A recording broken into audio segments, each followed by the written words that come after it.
반갑습니다. 존경하는 광주 시민 여러분, 이제 정권 심판의 날이 20일 남았습니다.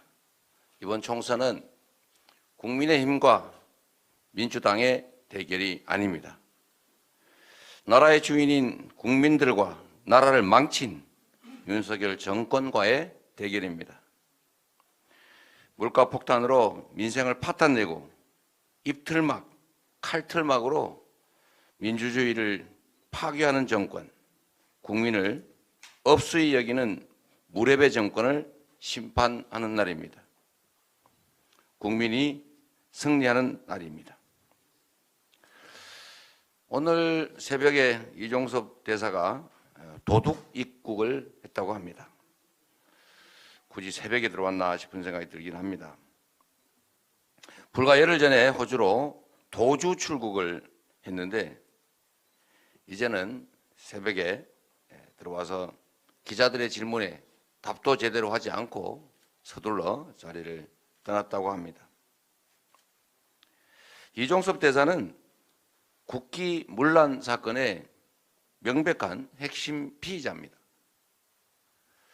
지금 최상병 사건은 거짓말이 거짓말을 낳고 범죄가 범죄를 낳고 있습니다.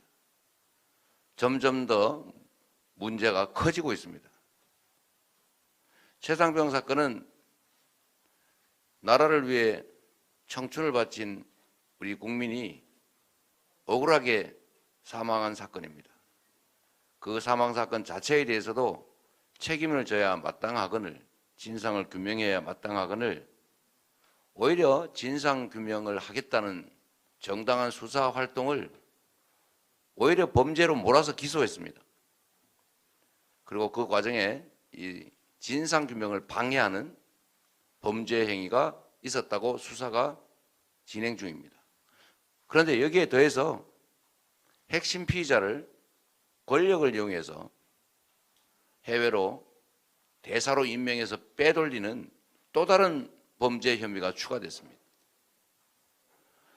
헌정 질서를 문란하는 명백한 국기 문란 행위입니다.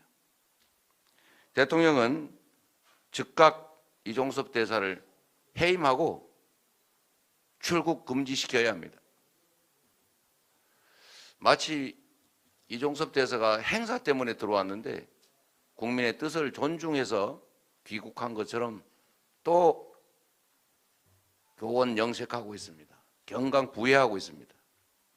김의건 의원께서 말씀하신 것처럼 본질을 호도하고 있습니다.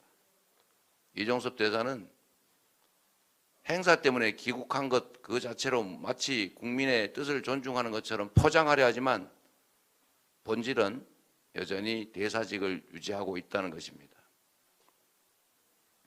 해병대원 순직 사건 외압 의혹 그리고 거기에 더해서 이제 이종섭 도주 사태 또 하나의 중대 사건에 대해서 의혹을 명확하게 밝히고 엄중하게 책임을 묻고 처벌해야 합니다. 최상병 사건에 대한 특검뿐만 아니라 이종섭 특검도 시작해야 합니다. 최상병 국조 그리고 최상병 특검, 이종섭 특검, 쌍특검 1국조 처리를 국민의힘에 강력하게 요구합니다. 협조하시기 바랍니다.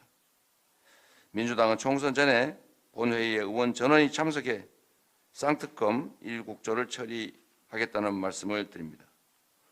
국민의힘이 손톱만큼이라도 국민을 존중하고 진심을 가지고 있다면 이번 사태에 대해서 쌍특검 1국조에 대해서 협력할 것을 기대합니다. 이상입니다.